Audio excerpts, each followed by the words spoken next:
Hello again. In the last video on alchemy, we were discussing how intuition and the input of new information is how we go about determining what variables are harmonious in the equation of developing our being. The answer is ultimately within us. Our own intuition can guide us through any obstacles and can ultimately lead us and show us the way. So I really want to encourage and remind that there's a lot of power within us.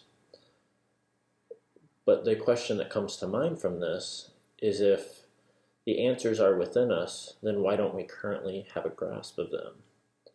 And I think that the answer to that is because we have been conditioned into a cluttered state of mind, and we are lacking the full capability of lucidity, which we have access to ultimately.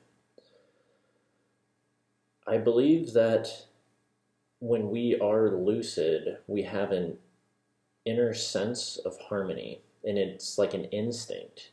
And just like how in a lot of other aspects of our lives, we have become detached from our instincts and driven into this intellectual decision-making overdrive, the same too has occurred with the clouding of our natural intuition. Our society keeps us moving and just flowing from one task to another. We're not really taught the value of stillness or of silence. So what I really want to encourage with this video is using stillness and silence as a supplement. It is like a long overdue supplement that we all need in order to reach the natural state of lucidity. And once we reach that natural state of lucidity, the answers and the steps that are necessary to progress in our evolution will become extremely more visible to our consciousness. A few things that I took note on that seem to be aspects of clutter is that our perspective has become distorted due to cultural boundaries and norms.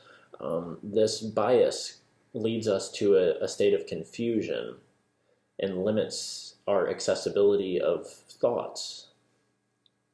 We also have a lot of ingrained fear because of the culture and because of our just natural conditioning, our own lives. And this fear brings about a sense of hesitation. And like I mentioned already, the constant go, go, go attitude of our culture has led us into a state of overexertion and ultimately exhaustion. And I think that the confusion, the hesitation, and the overexertion all play off of each other in a really detrimental way. The more exhausted we get, the more we become hesitant, and the more that we are even more confused. The more confused we are, the easier it is to fuel that overexertion, and the more hesitant we become. And the more hesitant we are, the less capable we are of stopping the cycle of overexertion, as well as seeing through the confusion that's entangled us. I think the word entanglement is really a key point here. We have infinite freedom. We have free movement. We have access to being completely clear. But the problem is we've become entangled. We are wound up in our neural patterns and wound up in these conditionings. Now, the body moves towards homeostasis.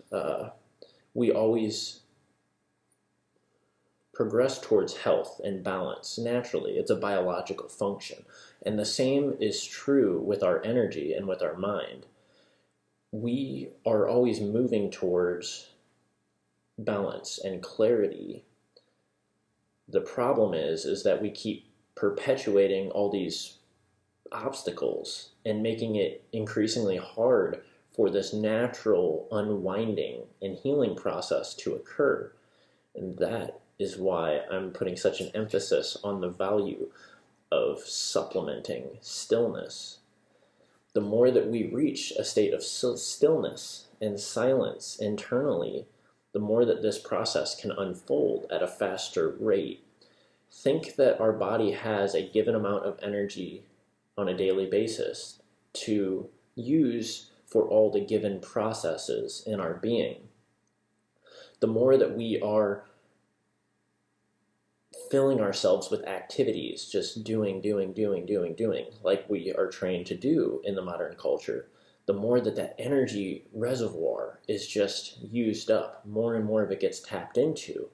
So the amount of energy that's left to fulfill these healing processes, these unwinding processes, becomes not enough to really get a considerable amount done in a day. And given the generally toxic nature of our culture and how profound these conditionings are and how profound of a grip they have on us, unfortunately, in a lot of cases, we might tangle ourselves more on a daily basis than we're able to unwind on a daily basis. And that is why it is, I think, the perfect starting point for the explanation of alchemy is to teach stillness and silence. Because as you can understand how to achieve stillness and silence, you will be able to unwind and through that reach that level of lucidity, which will allow you to see the answers for yourself and have access to your natural instincts once again. So I am going to go over an exercise about how to practice stillness of mind next.